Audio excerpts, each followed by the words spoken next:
where you mentioned this guy, I think J.C. Bose. Yes. Who talks about, I want to mention this here because this is also slightly, it's scary, but it's also perhaps nice. He talks about the sentient nature of everything. Yeah. Plants especially. And I think you mentioned rocks and things like that, but let's take it one thing at a time.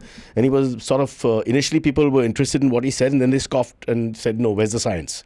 Yeah, that's basically what happened. Yeah. So he was this physicist who actually made some very revolutionary discoveries especially in radio communications and so on. So he was a very skilled maker of instruments. So he made these very, very sensitive instruments that could test the responses of plants and even of metals.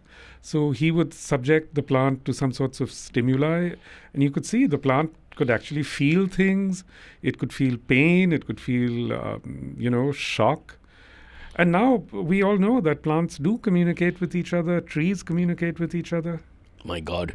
So you can't even talk openly in front of a tree anymore. I know, and that plant behind you is judging you. No, this is IVM. Everything is fake, including me.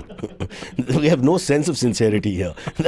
That's what should not be there. It's a type of product which is banned in the market. Just looks like a plant. Much cheaper that way. You don't have to water them. What about, to talk about metals and rocks and all that? I mean, that now is, we used to laugh at fairy tales and fantasies growing up. And then suddenly this is almost, again, your book is mentioning this, what we thought is may not be. Yes. Which is also center of the whole book. So is this true, or are we just, it's mind-boggling. It is mind-boggling, but that's, the nice thing is now that all our ideas about the world are collapsing. We realize that we've misunderstood what the world actually is. It's very different. Socrates was right. All we know is we know nothing. Yes. Come back to that. But Yes. again, just for a second to think about that. So when we talk about this AI, and I know you've not gone into that as much, but taking over, the fact of the matter is if metal, if minerals, if all these things can have some sort of mind space and communicate and all that, I mean, if that's really possible, what end? I know. That's the thing. I mean, we were never alone on this planet. There were always many other kinds of beings here with us. And I think you mentioned that also, that we've just imposed on ourselves this right to be the most sovereign, powerful, dominant alpha species when perhaps we're not. No, trees are definitely the ones that are the most powerful, if you ask me. Mm-hmm. Yeah, we think we are gardening the trees. I think the trees are gardening us. Because, if there is a sort of general collapse of civilization and, billions of people die, imagine that's all food for the trees. Wow.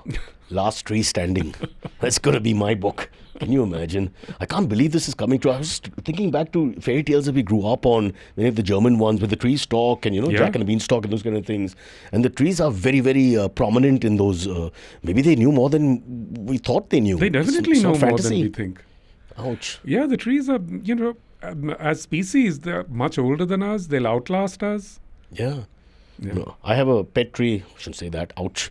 You might be listening at the Oval Maidan, which is about 140 years old, so the Mali tells me. And it looks like that's huge with deep roots and all. It survived whatever we've had, little, in terms of semi-cyclonic movements over the years, etc. and all that. But it's amazing, the longevity and the ability to sustain and survive. God. But also their intelligence. If you have any of those creepers in your house, you'll see how they reach out. They know where to go. Yeah. How do they do that? They know. They can see You're right, things. because they're almost, the path is sort of, how do they know which path to take? They're very sensitive to everything around them. So they're tactile. Yeah, absolutely. They have a certain kind of tactile intelligence, yes. So when you talk loosely about someone who's unable to move, a human being, and say that he's like a vegetable or a plant, that's actually the wrong thing to say.